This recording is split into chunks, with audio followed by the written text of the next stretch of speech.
Assalamualaikum warahmatullahi wabarakatuh.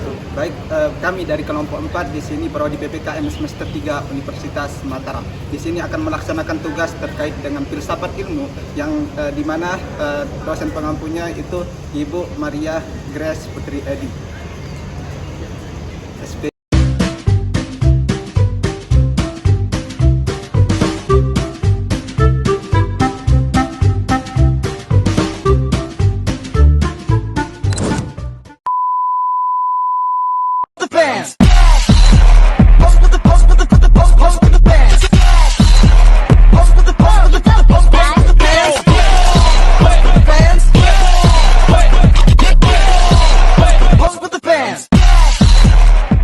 Stay tuned, guys.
Tugas kami itu di mata kuliah filsafat ilmu gitu Bu, yang dimana di sini wawancara kepada pedagang. Nah di sini teman-teman saya ingin menanyakan terkait dengan mulai awal sampai akhir ini Ibu berjualan gitu. Mungkin silahkan teman-teman. Baik Ibu, di sini saya akan menanyakan terkait dengan ontologi itu. Menurut Ibu, apa sih hakikat atau hakikat dari pekerjaan berdagang itu sendiri? Apakah itu sekedar mencari keuntungan atau ada nilai lain di balik? Oh, saya mencari kesibukan. Soalnya saya kan dulu sudah pernah berdagang baju, tas, sandal, semuanya gitu, sudah punya toko gitu. Terus karena mau di Jawa dulu kan, tokonya di Jawa, terus saya mau pindah ke sini karena keluarga saya besar di sini, semua di sini, kakak, adik semua di sini, ibu di sini.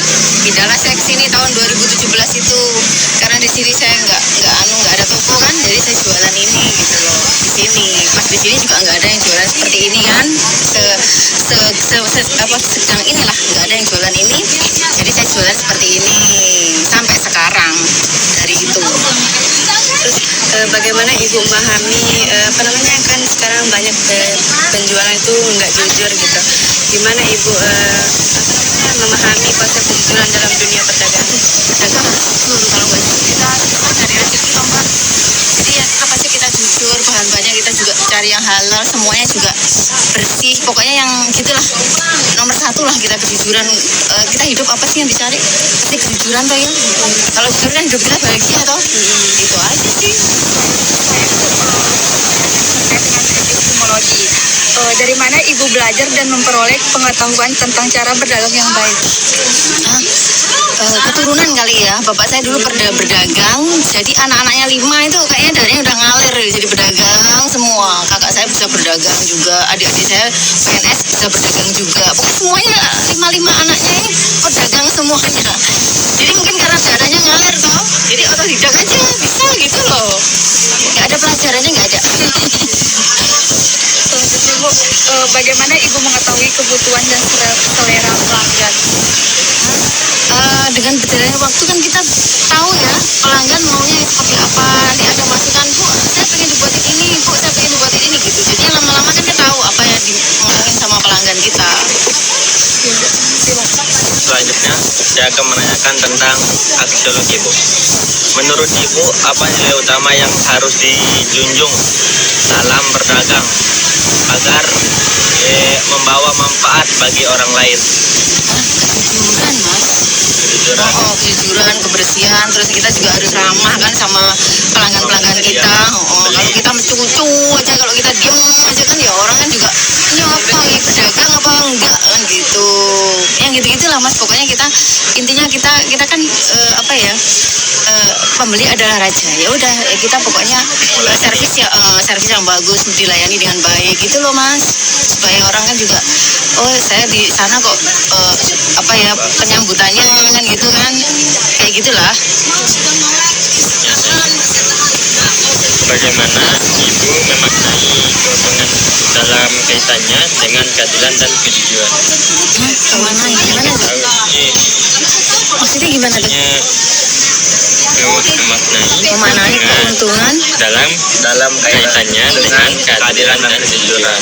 Keuntungannya itu. Keuntungannya ya kalau kita jujur kan yo hidup kita apa ya, bahagia, bakal lebih baik lagi. Kita kan nggak ada musuh, kita kan juga apa adanya gitu loh. Jadi nggak ada drama-drama, nggak ada sandiwara-sandiwara gitu toh. Yang kayak gitulah.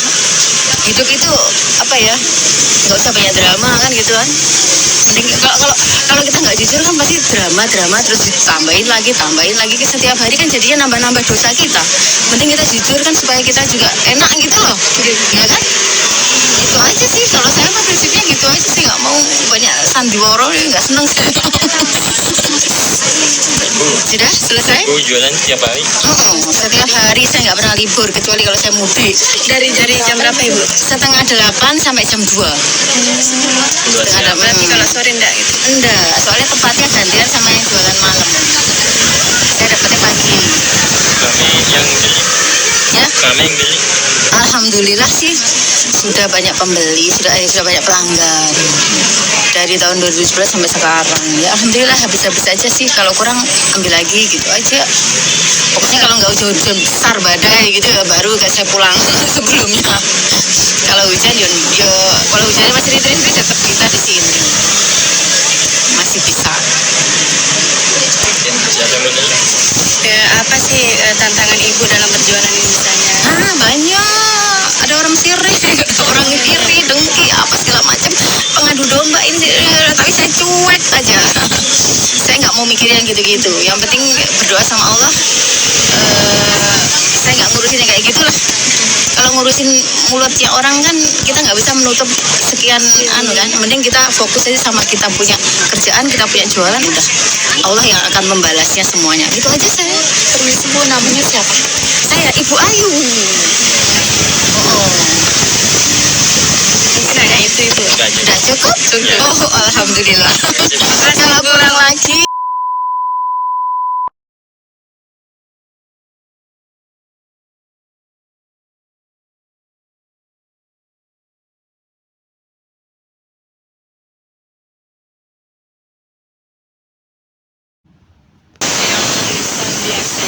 Dari men, ada yang dari mata, hasil dari Pirani.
epistemologi gitu.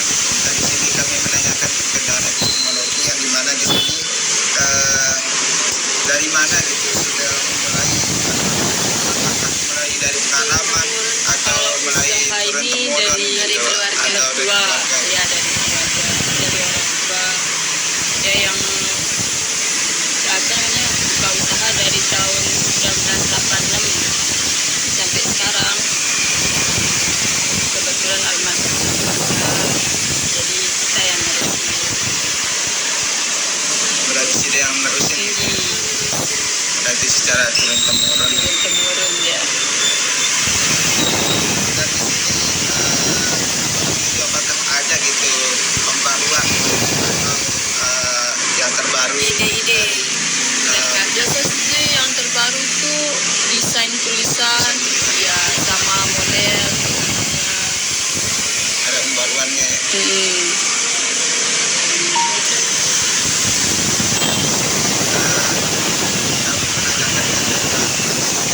Yang dimana di sini nilai dan manfaatnya gitu, apa saja sih nilai dan manfaat dari Kerajinan bagi masyarakat.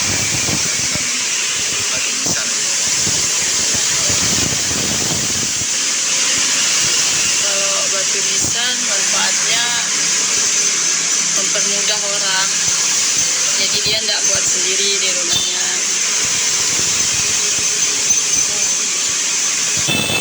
Nilai kegunaan atau manfaatnya gitu, mungkin bisa digunakan untuk kuburan gitu.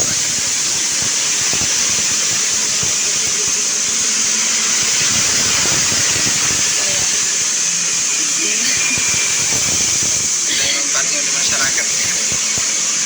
Ya, yang mempermudah sih. Iya, untuk mempermudah saja. Untuk harganya ini berapa ya? Kalau boleh tahu. Harganya kalau yang biasa 250, dia 25. paling tinggi di atas 1 juta.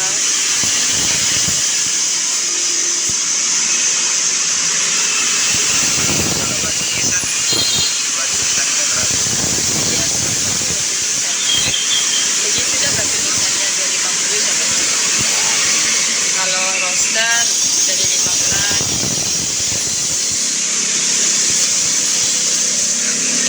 Ada bedanya.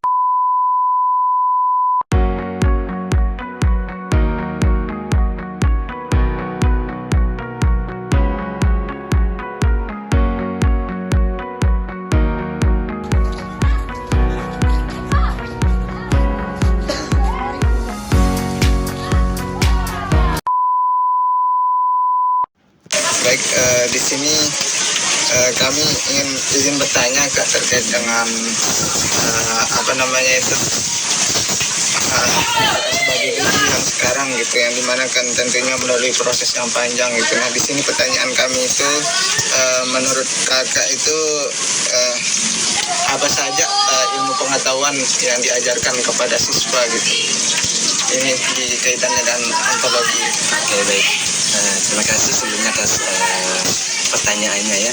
Jadi awal saya sebelum jadi guru di SD ini, dulu niat awalnya itu ingin jadi guru TPQ saja.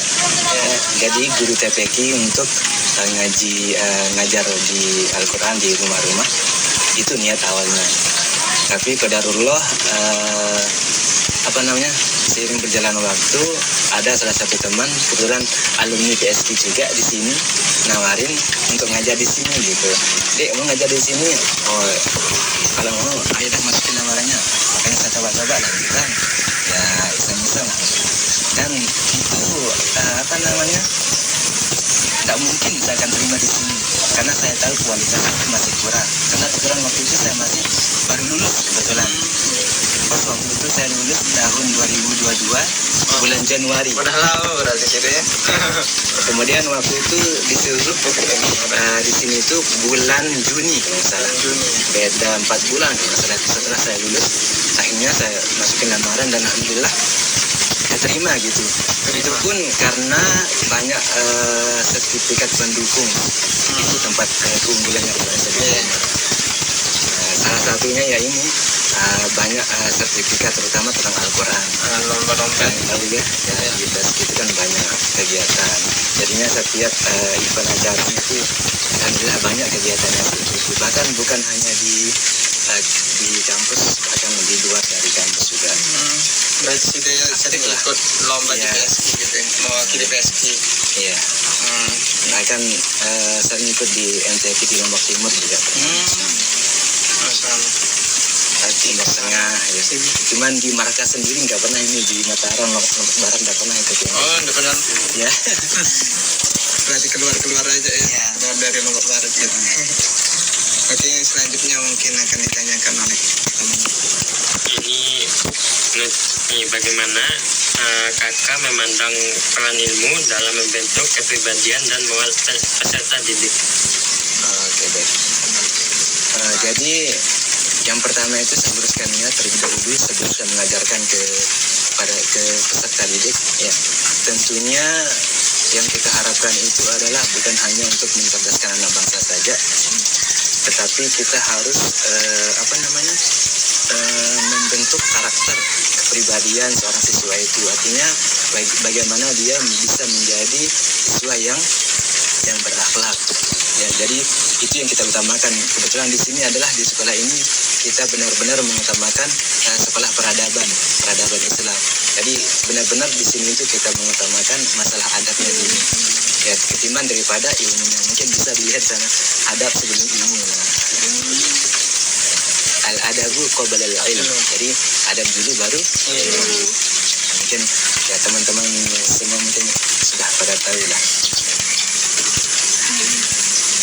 Ya, pertanyaan selanjutnya yang terkait epistemologi. Menurut kakak, bagaimana cara memperoleh dan mengembangkan pengetahuan untuk meningkatkan kualitas mengajar? Apa tadi? Untuk meningkatkan kualitas. Bagaimana cara memperoleh dan mengembangkan pengetahuan untuk meningkatkan kualitas mengajar? Jadi salah satu untuk meningkatkan kualitas mengajar untuk saya pribadi ini ya, tentunya saya memperbanyak media-media dalam pembelajaran. Kebetulan saya di sini tuh ngajar bahasa Arab, ya, ngajar bahasa Arab. Jadi apalagi kalau bahasa Arab itu harus banyak medianya. Misalkan contoh di dalam percakapan atau muhadasah ke percakapan. Jadi kita itu harus benar-benar mempraktikannya itu secara rutin. Bahkan di sini di setiap hari itu kita kasih ungkapan ke anak-anak.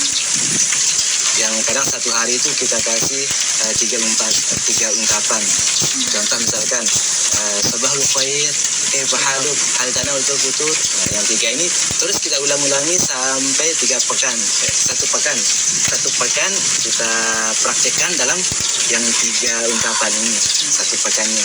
Nah, 1 pekan ke depannya baru akan dialihkan ke bahasa Inggris. Kebetulan di sini yang dibuatkan itu adalah bahasa Arab sama bahasa Inggrisnya. Itu yang diutamakan. Jadi kita harus berbanyak medianya, media gambar. Ya. Itu sih kalau dari saya. Ya, selanjutnya itu Kak, apa metode yang paling efektif dalam menanamkan pengetahuan kepada siswa di sini? Kalau menurut pribadi saya sendiri, karena ini untuk anak-anak, jadi yang saya terapkan di sini itu adalah metode mubasyarah namanya. Jadi di dalam bahasa Arab itu namanya ada berbagai macam metode. Ada metode mubasyarah, kemudian ada yang metode thariqah qiraah, ya, membaca, ada yang kitabah, menulis, dan istimak, mendengar. Nah, di sini yang saya sering pakai itu adalah metode thariqatul mubasyarah, ya, metode langsung. Jadi mubasyarah itu artinya langsung. Jadi saya langsung praktikkan secara langsung ke anak-anak, lebih ke praktiknya langsung untuk berani mengungkapkan dulu, berani bersuara dulu. Nanti masalah grammarnya lah, bahasa Inggrisnya, masalah tata bahasanya, apakah dia benar atau salahnya, itu kita belakangkan. Yang penting mereka itu berani ngomong, berani bersuara dulu. Kita membiasakan praktik, ya,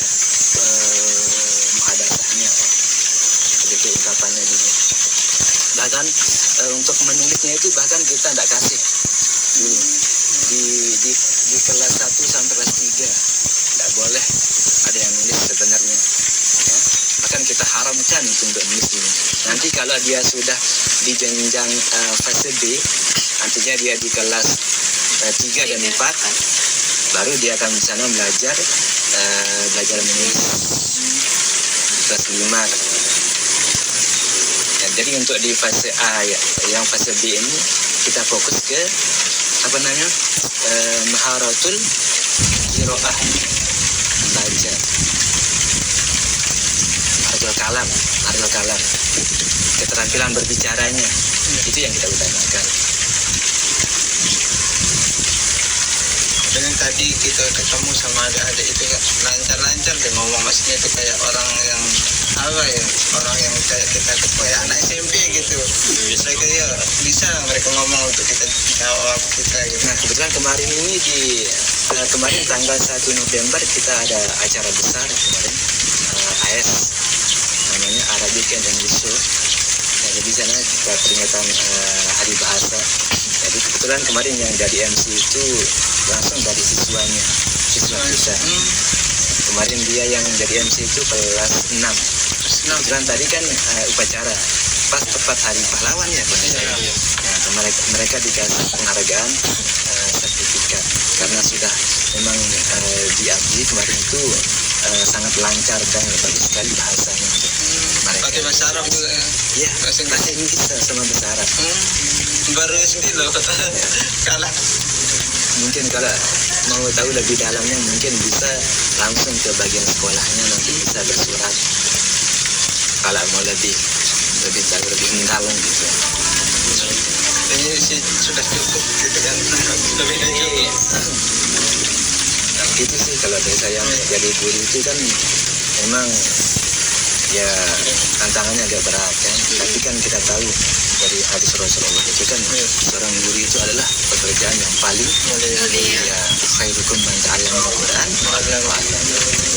Jadi kan dia mau nanya Saya akan mengajarkan tentang arkeologi. Apa nilai atau manfaat dari ilmu pengetahuan bagi kehidupan siswa yang ada di sini?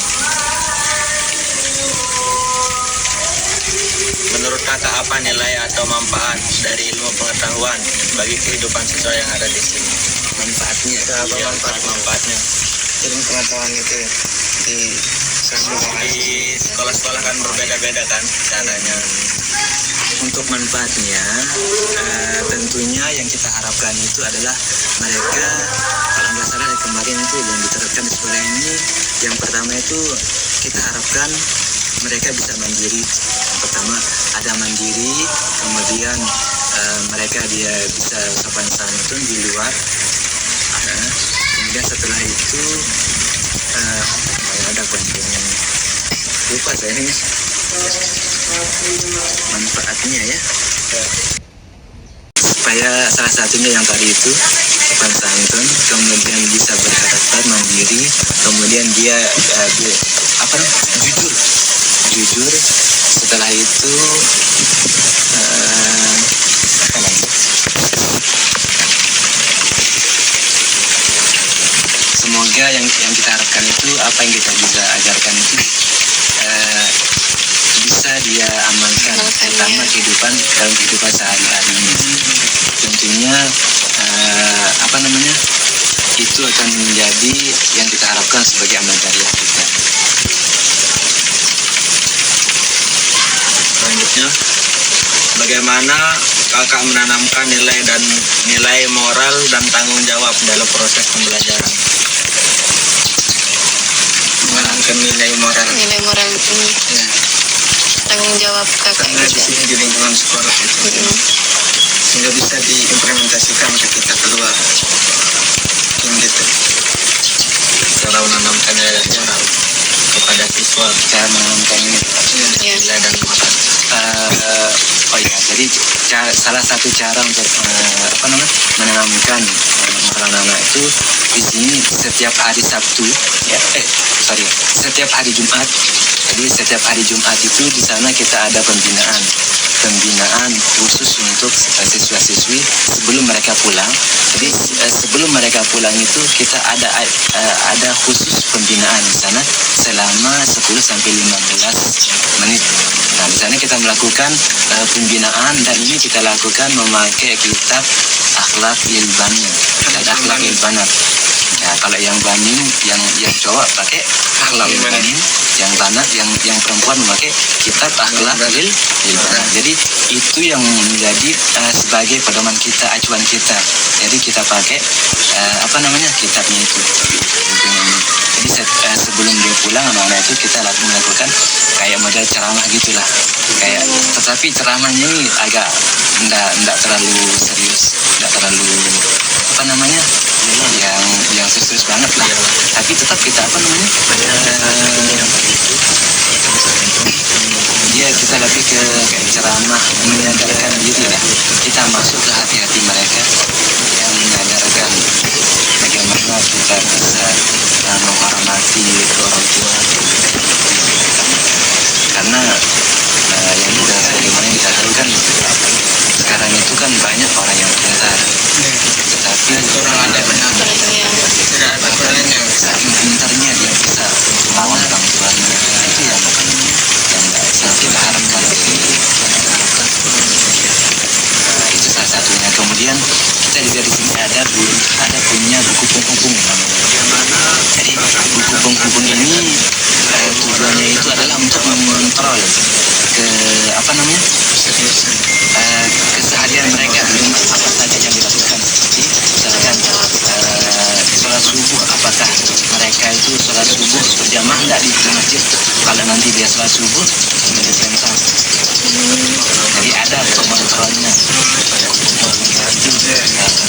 Kemudian apakah dia mengaji, salah satu cara ada di sana poin-poinnya. Jadi sini kita juga punya ikrar setiap hari Sabtu. Tadinya ada sholat setiap hari Jumat, tak lupa banyak hari Jumat kita ada bersama. Artinya itu berarti sudah hubungi orang tuanya. Iya, mereka. Jadi itu penghulu mereka hari kita ada setiap hari isi.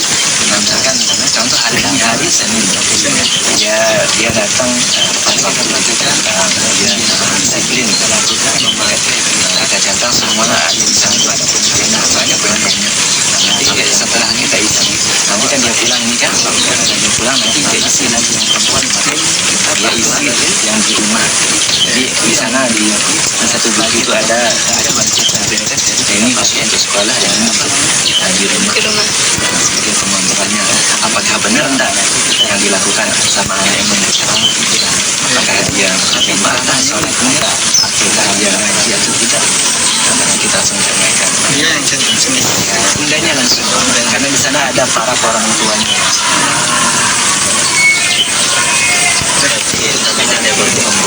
Ya, tapi terkadang ada juga yang berbohong, namanya juga kan. Ya, tapi setelah kita tanya ke anaknya langsung, ternyata dia tidak sesuai dengan yang dicentang itu. Jadi tetap kita tanyakan ke sekolah lagi. Apakah benar? Iya, tetap kita kontak sama orang tuanya.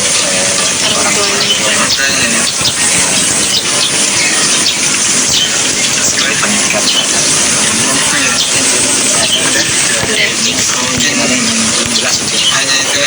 itu aja. Ada gambaran di sini itu tentang sekolahnya itu lebih menekankan pada